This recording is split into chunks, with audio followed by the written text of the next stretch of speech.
Pour introduire la méditation d'aujourd'hui, je vous invite à ouvrir vos Bibles dans le livre du prophète Jérémie, au chapitre 6, et on va lire les versets 13 à 17. Jérémie, chapitre 6, versets 13 à 17. Car du plus petit d'entre eux jusqu'au plus grand, tous sont âpres au gain. Depuis le prophète jusqu'au sacrificateur, tous usent de fausseté. Ils soignent à la légère les blessures de mon peuple. Paix, paix, disent-ils, et il n'y a point de paix.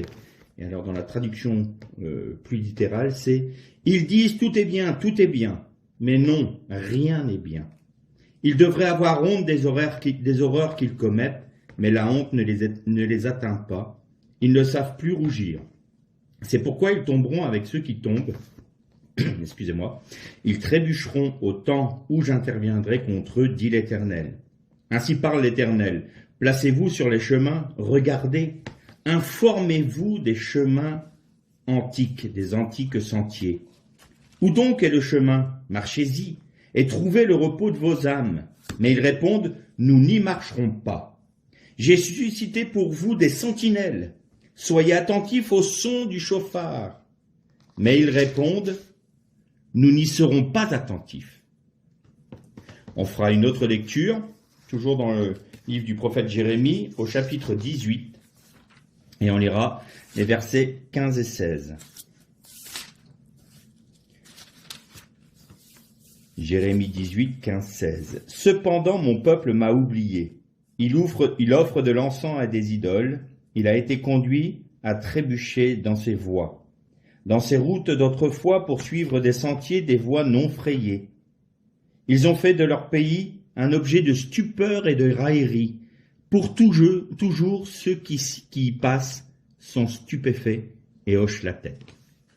On arrêtera là pour l'instant nos lectures.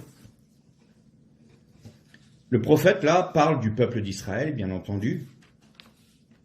Mais ce qu'a vécu Israël historique, nous le vivons nous-mêmes, nous qui sommes rattachés à Israël. Et en me penchant sur ces deux textes, j'ai réalisé qu'en fait, cette mise en garde de Jérémie, ou du moins cette mise en garde de l'Éternel par la bouche de son prophète, était d'actualité aujourd'hui dans la majorité de nos assemblées.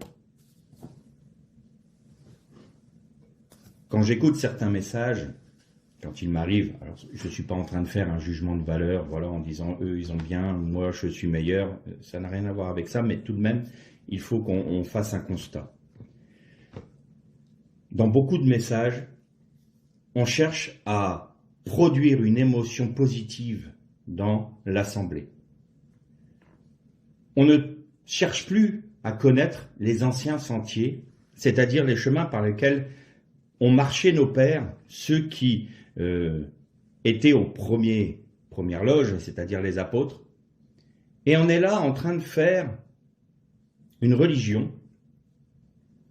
Et il est toujours affligeant de constater que dans les dénominations que nous avons nous-mêmes créées, parce qu'elles ne viennent pas de Dieu, elles sont créées par l'homme, alors que l'on soit catholique orthodoxe, alors catholique tradit, catholique non traditionnel, Vatican II, catholique charismatique, dans le protestantisme, alors là c'est encore pire, il y a des istes et des iques partout, qu'on soit orthodoxe, qu'on soit copte, tout ça, ce sont des barrières que les hommes ont créées. Mais le Saint-Esprit n'a que faire des barrières que les hommes ont mises.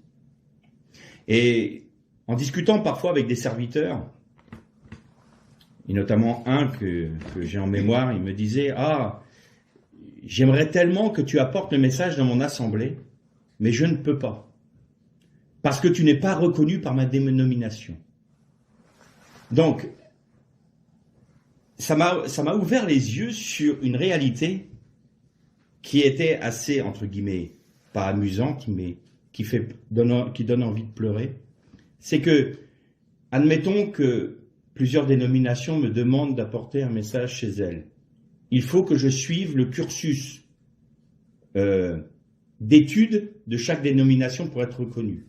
Bon, en réalité, j'ai pas assez de ma vie pour apprendre ou pour avoir un diplôme, entre guillemets, je mets beaucoup de guillemets, le diplôme de chaque dénomination. Voyez la stupidité de la chose. Est-ce que les disciples avaient des diplômes dans telle dénomination, dans telle autre encore, pour pouvoir apporter le message de l'Évangile? Non, ils apportaient simplement le message de l'Évangile. Mais aujourd'hui, les dénominations que nous avons fondées nous-mêmes, sur des vérités que nous avons reconnues, c'est pas le problème, je ne suis pas en train de dire que tout est faux, je dis simplement que nous avons cloisonné le Saint-Esprit. Et en le cloisonnant, eh bien, on tourne en vase clos. C'est-à-dire qu'un catholique ne voudra pas entendre un protestant, un baptiste ne voudra pas entendre un pentecôtiste ne voudra pas entendre un baptiste, et puis j'en passe et des meilleurs. C'est-à-dire que chacun tourne dans son petit précaré. Vous pouvez apporter des messages dans différentes assemblées que si vous dépendez de la dénomination dans laquelle vous évoluez. Autrement, c'est un regard suspicieux, très méfiant, et puis, vous savez, je discutais encore avec un autre pasteur une fois, il me disait, je lui parlais des différentes dénominations, et alors, il prêchait pour sa boutique, bien entendu, hein, et il me disait, ah oui, mais tu sais, ce groupe-là, faut s'en méfier. Alors bon, dans la discussion, on est passé à un autre groupe, ah oui, mais ceux-là, ils sont dans la fausse doctrine. Bon, alors on parle d'autres frères encore. Ah oui, mais cela, faut toujours... Donc, moralité, je dis, mais il n'y a que ta dénomination qui est bonne. Et puis là, je l'ai mis mal à l'aise parce que je lui dis, mais en fin de compte, l'église dans laquelle tu es là, la dénomination dans laquelle tu es, dépend d'un petit groupe de personnes qui sont à la tête de ta dénomination, le président de la... Je ne le dirai pas par convenance. Mais si eux se trompent, c'est toutes vos églises qui se trompent parce que la doctrine vient de là-haut. Et là, tout d'un coup, il était beaucoup moins de sa dénomination. Oui, mais nous avons un espace de liberté. Vous voyez bien que quand on met face à la contradiction de la chose, ils ne savent plus quoi répondre. Parce que c'est quelque chose qui n'est pas selon le cœur de Dieu. Pourquoi je dis ça? Parce que on s'attache à des doctrines, les doctrines de nos dénominations, et on est entraîné dans un mouvement qui tend à ne plus nous faire réfléchir, à ne plus nous faire nous poser les questions élémentaires. Je défends telle doctrine, est-elle biblique? Je défends telle vérité, est-ce conforme à la parole de Dieu? On ne se pose plus ces questions-là. Ben non. Moi j'étais à l'église, on m'a dit qu'il fallait faire comme ça, on m'a dit qu'il fallait pas faire ceci, on m'a dit qu'il fallait que j'agisse comme ça, on m'a dit qu'il fallait que je parle comme ça, on m'a dit qu'il fallait que je pense comme ça. Donc, j'ai pas cherché à savoir si c'était le Seigneur, puisque de toute façon, dans ma dénomination, c'est comme ça. Et puis ma dénomination, elle est plus près de la vérité que l'autre, là, les voisins à côté. Eux, ils sont pas de la bonne dénomination, donc ils sont forcément dans l'erreur, puisque la mienne est la meilleure. À ceci, tous reconnaîtront que vous êtes mes disciples, à l'amour que vous aurez les uns pour les autres. Pas au canon que vous avez mis aux frontières de votre dénomination pour bien démolir le voisin. À ceci, tous reconnaîtront que vous êtes mes disciples. Et là, qu'est-ce que dit l'Éternel? Qu'est-ce qu'il dit par la bouche de son prophète? On peut paraphraser, on peut le retranscrire dans notre temps. C'est plus les prêtres et les prophètes, là. Pasteurs, prêtres, curés, rabbins. Vous avez mon peuple qui souffre et vous ne leur apportez pas les soins dont il a besoin. Et vous dites, tout est bien, tout est bien. Non, non, c'est bien. On est dans notre dénomination, on est dans notre précaré, tout est bien. Et l'Éternel dit non, tout n'est pas bien. Vous maltraitez les personnes, mais plus que ça, vous leur donnez de mauvais enseignements. Je ne dis pas que tout est faux, mais je dis qu'il y a des moments, on va ériger la vérité de notre dénomination comme étant Dieu. On ne cherche pas Dieu, on veut rester dans ce que l'on a appris. Et l'Éternel dit ça ne m'intéresse pas. Parce que vous êtes des aveugles. Et je vais être obligé de vous frapper. Je vais être obligé de juger cela. Pourquoi? Parce que comme vous êtes en train de mettre en avant votre doctrine sans voir si ça vient de moi, sans me laisser agir dans votre cœur, sans me laisser agir par mon esprit dans votre assemblée, sans me laisser agir par mon esprit dans votre dénomination, et que vous préférez à ma parole la vérité que vous vous êtes créée, vous êtes donc idolâtre. Vous apportez un sacrifice à défaut Dieu. Et l'idolâtrie appelle forcément le jugement de Dieu. Qu'est-ce que veut Dieu pour nous? Bonne question. Alors, si on pose la question à des frères chrétiens et qu'on leur dit, et je veux vous la poser, quel est le plan de Dieu pour votre vie? Alors, on va avoir des réponses qui sont justes, je précise, parce que je ne suis pas en train d'accabler. Je dis simplement, il faut que l'on revienne à découvrir les anciens sentiers, à défricher les anciens sentiers, les sentiers des apôtres, pour que l'on marche dessus et qu'on ne s'écarte pas à gauche ou à droite, qu'on reste dans la pensée de Dieu. On fera des erreurs, c'est obligatoire. Mais on ne peut pas perdurer dans l'erreur sans chercher la pensée de Dieu et se dire « Ah ben on a toujours fait comme ça, je ne vois pas pourquoi on ne continuerait pas à faire comme ça ». Ça, ce n'est pas une bonne réaction. Il y a des moments où on est obligé de se remettre face à la parole de Dieu en se disant « Très bien, est-ce que ce que j'enseigne, est-ce que ce que je prêche, est-ce que ce que je crois est conforme à ta parole? Est-ce que dans mon culte personnel et dans mon culte d'assemblée, est-ce un culte au vrai Dieu? À celui qui se révèle, pas à celui que je m'imagine. » Ça, c'est des bonnes questions à se poser, parce qu'on est obligé de se remettre en question. Question supplémentaire, et qui est corollaire à ce que je viens de dire, est-ce que nous sommes prêts, le cas échéant, à laisser le Seigneur démolir des monuments religieux de nos vies? Est-ce que nous sommes prêts à laisser le Seigneur détruire ce que l'on croyait être vrai dans nos vies? C'est pas une petite question parce que ça implique une souffrance, ça. Parce que si nous sommes d'accord pour rentrer dans cette dimension-là, et si nous acceptons que Dieu puisse démolir pour nous des monuments de pensée qui sont plutôt de l'idolâtrie et non pas conformes à sa parole, nous allons automatiquement sortir de notre zone de confort. Et l'homme déteste sortir de sa zone de confort. Regardez les disciples, regardez comment Jésus agissait. Il allait voir la Samaritaine près du puits. « Mais que fais-tu ici? Tout le monde sait que je suis pécheresse, je viens aux heures les plus chaudes de la journée pour rencontrer personne, et toi, non seulement tu viens à ces heures-là, mais en plus tu parles, toi qui es juif, à une femme. » Jésus qui se laissait baigner les pieds par un parfum et s'essuyer les cheveux par une prostituée. Alors pour casser les codes du judaïsme de l'époque, là, il cassait les codes. Hein. Est-ce qu'on est prêt à se faire bousculer par Dieu dans nos certitudes? Est-ce qu'on est prêt à nous laisser, oui, plus que bousculer même, raser, de manière à ce que Dieu puisse reconstruire quelque chose selon son cœur? Est-ce que nous sommes prêts? C'est pas une petite question. Parce que ça, mes frères et sœurs, ça engendre automatiquement un chemin de souffrance. Mais il faut l'accepter. Parce que c'est comme ça que l'on connaît la vérité. Pas parce que ma dénomination a dit ceci ou tel autre a dit cela. Il y a du bon dans toutes les dénominations. Et il y a de l'erreur dans toutes les dénominations.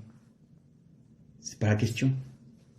C'est pour ça que je ne porte pas un jugement sur nos frères qui vont prêcher sincèrement des choses, parce qu'eux, ils sont convaincus que tout est bien, c'est bien. Mais est-ce vraiment ce que dit la Bible? C'est ça ma question. Et c'est ça que je voudrais qu'on se pose comme question aujourd'hui. Quel est le plan de Dieu pour ma vie? Ah ben c'est qu'il me révèle ce qu'il a préparé d'avance pour moi, pour son œuvre. C'est pas faux, mais c'est pas le but. Ah ben alors, le Seigneur veut que je sois sanctifié. C'est vrai, mais c'est pas le but. Le Seigneur veut que je sois rendu à l'image du Christ. C'est vrai, mais c'est pas le but. Alors le Seigneur, il veut que je ne pêche plus. Le Seigneur veut que j'agisse de telle manière. Le Seigneur désire que je le laisse agir dans ma vie. Le Seigneur, tout ça c'est vrai. C'est pas le but de Dieu. Quel est son but? Ce que l'on vient de dire là sont des conséquences du but à atteindre. Mais pas des buts en soi. Être sanctifié n'est pas un but en soi. Faire l'œuvre, agir dans l'œuvre de Dieu en termes de service ou en termes de don, c'est pas un but en soi. Être rendu à l'image du Christ, c'est pas un but en soi. Alors ça peut paraître bizarre ce que je vous dis. Mais on va prendre l'exemple de Caïn. Caïn et Abel sont là et ils vont apporter un sacrifice à l'Éternel. Abel va apporter le sacrifice de son troupeau. Et la Bible nous précise des graisses de son troupeau. La graisse rend toujours l'image de l'adoration et de l'amour pour Dieu. La graisse, c'est l'adoration. Et donc, il a pris la graisse de son troupeau pour rendre gloire à l'Éternel. Et Caïn, lui, il a apporté du fruit du sol, d'un sol maudit. Il n'y avait pas effusion de sang, qui plus est. Et Caïn en a... Je ne suis pas en train de dire que Caïn ne voulait pas honorer Dieu. C'est pas la question. Je ne dis pas que les frères et sœurs qui ne se remettent pas en question ne veulent pas adorer Dieu. C'est pas vrai. Ils aiment Dieu et ils aiment sûrement Dieu de tout leur cœur. Il n'y a aucun doute là-dessus. Je ne suis pas en train de faire un jugement de valeur, je le répète bien. Mais qu'est-ce qui s'est passé pour Caïn? L'Éternel n'a pas pu regarder de manière favorable son sacrifice. Pourquoi? Parce que ce n'était pas conforme à sa justice, ni conforme à sa pensée. Alors l'Éternel lui dit non, je ne peux pas agréer. Tu comprends? Reviens, regarde, Abel a compris, lui, la valeur du sang. Il a compris que les graisses du bélier, c'est l'adoration. Tu comprends, Caïn? Alors là, quand c'est comme ça, on a deux attitudes. Soit on se dit, Seigneur, d'accord, mais confirme-moi par ta parole, c'est bien ta parole qui dit ça. Et donc on va chercher. Et il y a des moments où on ne sait pas, parce qu'il faut rechercher dans la parole, c'est pas toujours évident. Je le comprends très bien. Mais on a la prière, on a le Saint-Esprit. Seigneur, montre-moi. Là, j'ai un doute sur cette question précise. Est-ce que mon culte est raisonnable devant tes yeux? Est-ce que je t'honore en faisant cela ou en ne le faisant pas? Seigneur, montre-moi. Et le Seigneur se révèle. Et vous allez voir des textes dans sa parole, il dit, ah, mais c'est ça. Et là, vous allez être enseigné par le Saint-Esprit, ou vous allez entendre un message, ou un frère qui va venir vous apporter un témoignage, qui va vous donner la réponse, ou qui va confirmer ce que vous pressentez. Et là, vous commencez à comprendre que Dieu est derrière tout ça, et que sa volonté se trouve là. Alors, si vous êtes prêt à vous corriger, à dire, bah, Seigneur, moi j'ai toujours cru ça, eh bien maintenant, non, je constate que ce n'est pas selon ta parole, donc je me conforme à ta parole. Je me retire de cette croyance-là. Voilà, là c'est juste. Alors parfois, vous n'allez être plus reconnu dans votre dénomination. Parce que immanquablement, vous allez aller à l'encontre du dogme ambiant. Et c'est là la souffrance qui commence. Parce que ceux de votre dénomination vont vouloir vous guérir. Forcément, tu es une brebis malade. Puisque tu n'es plus dans notre doctrine, tu en sors. Comment ça, tu dis ça? Comment ça, tu dis qu'il faut se rattacher à Israël? Mais non, Israël, c'est nous maintenant. Pour ça que je ne peux plus m'inscrire dans une dénomination, moi. Ce n'est plus possible, parce que ce n'est pas biblique. C'est aussi simple que ça. Alors oui, on pourrait dire que je suis dans la mouvance évangélique. Mais évangélique dans quel sens?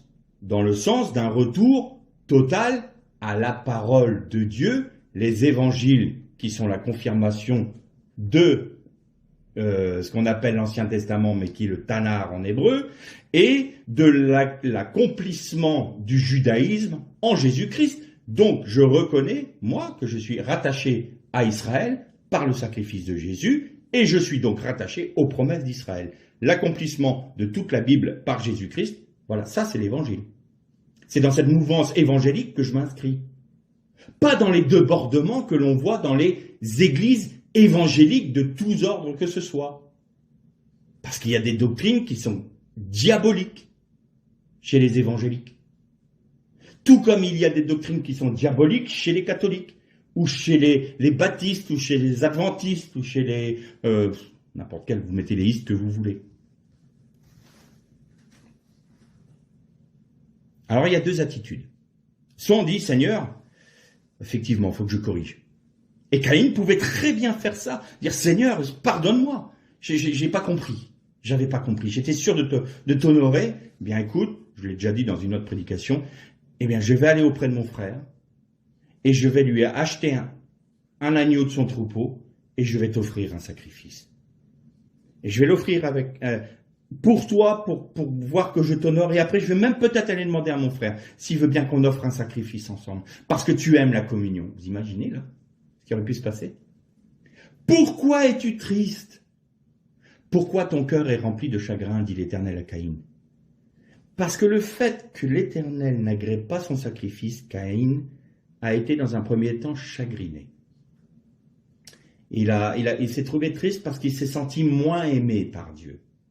Et là, on arrive au niveau du danger. Parce qu'on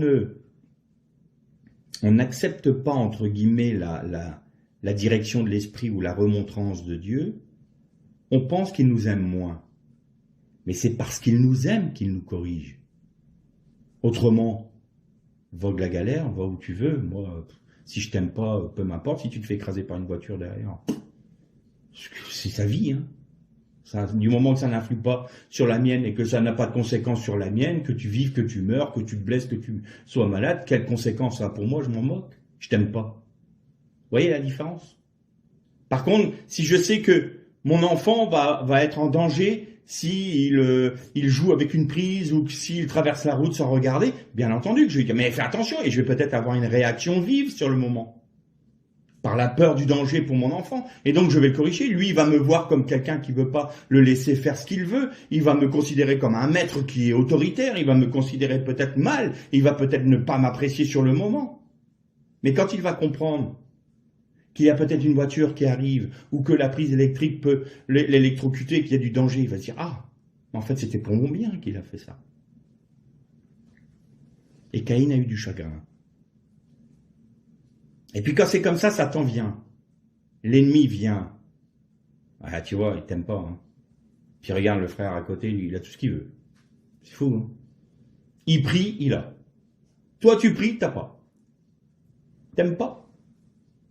Alors c'est peut-être parce que t'es un nul en fait. Regarde, t'es un pécheur, t'es un minable. Puis là on commence à sombrer.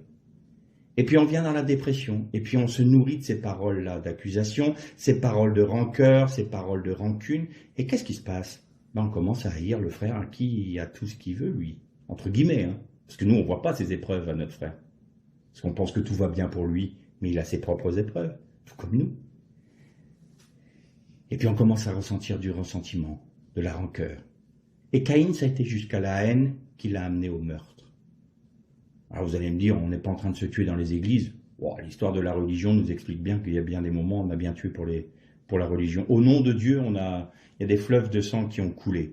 Mais aujourd'hui, on continue à tuer avec la langue. Hein. T'as vu le frère un tel là, ouais, tout lui réussissait. T'as vu maintenant là comment il est? Il est malade et tout. La roue tourne, hein.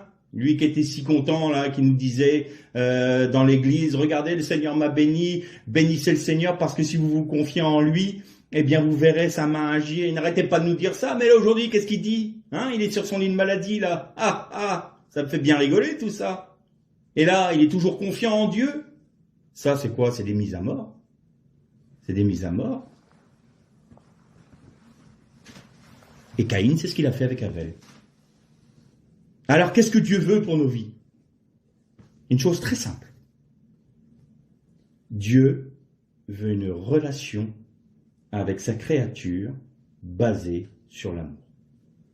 Dieu veut que chacun d'entre nous soit uni à lui.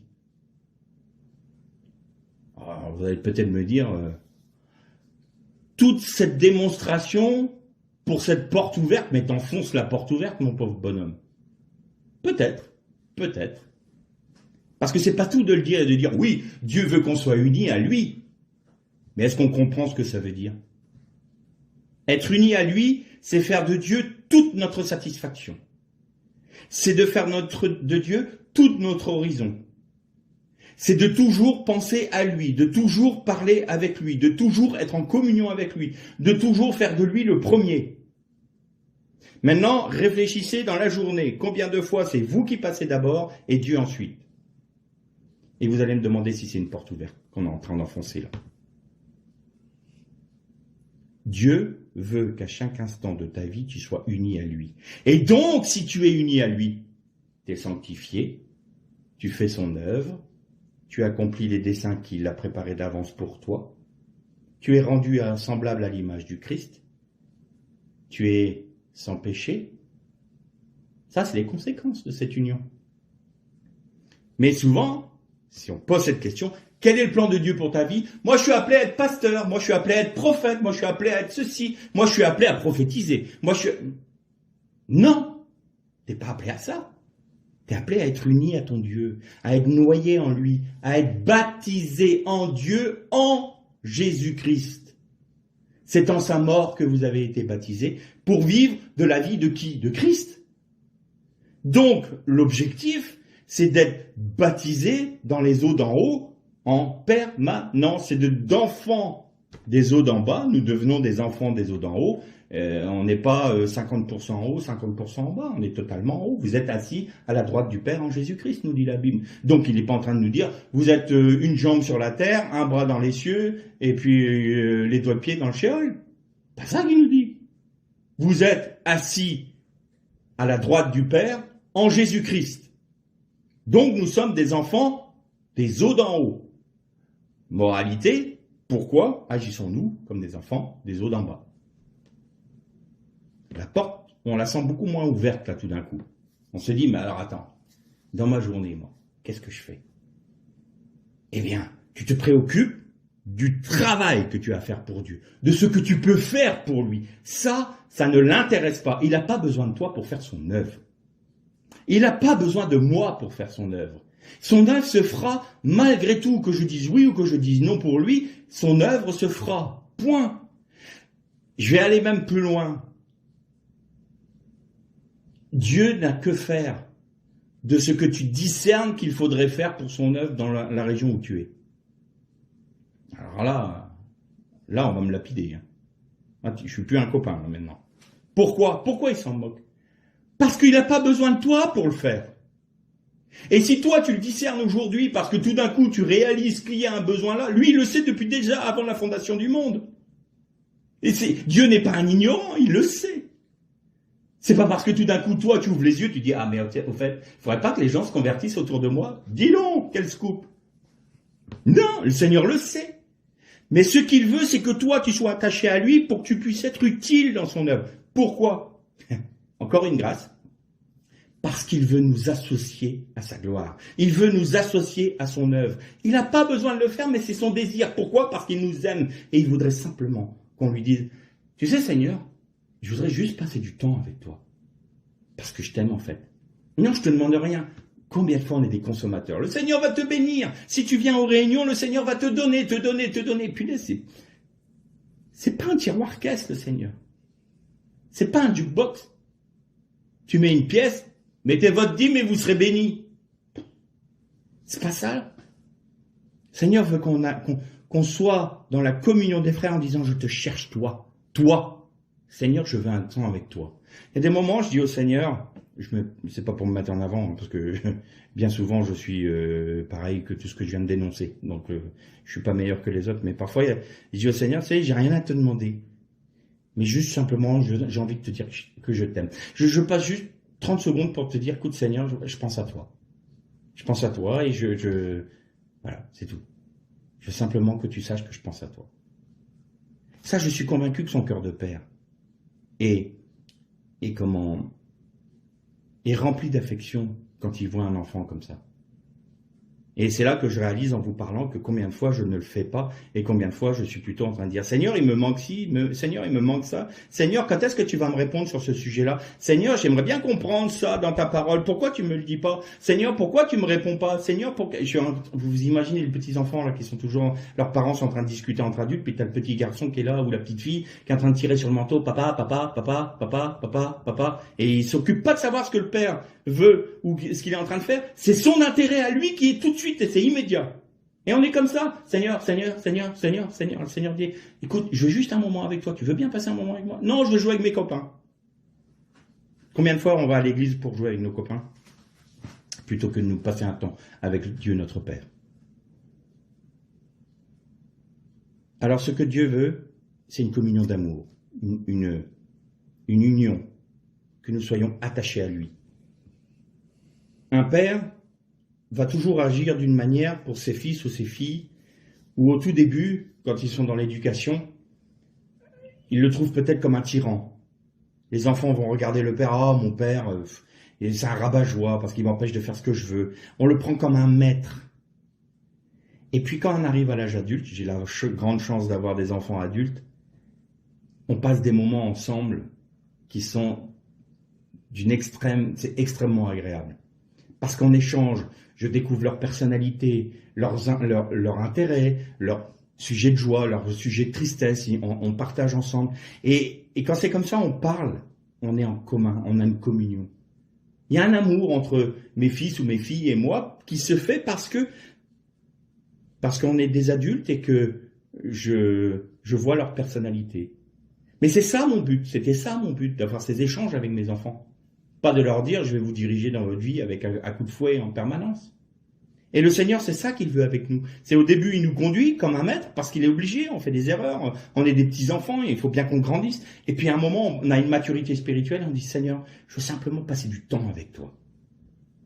Et si on passe du temps avec une personne, on connaît cette personne. Et si on connaît cette personne, on est confronté à une situation particulière, mais je sais que Dieu veut ça, moi. Et donc on agit en conséquence. On n'est pas obligé d'avoir une révélation divine à chaque instant de nos vies, simplement parce qu'on est cœur à cœur avec Dieu. Et donc on va marcher selon son cœur, on va agir selon son cœur, on va manifester les dons et les ministères selon son cœur parce que nous sommes attachés à lui. Alors oui, il est fort possible que ça nous fasse sortir de notre zone de confort. Il est fort possible que ça nous fasse rentrer en contradiction sur certains points avec la dénomination dans laquelle nous évoluons. Mais le but de Dieu n'est pas que tu serves Dieu. Le but de Dieu, c'est que tu sois attaché à lui et que tu l'aimes. Que le Seigneur vous bénisse.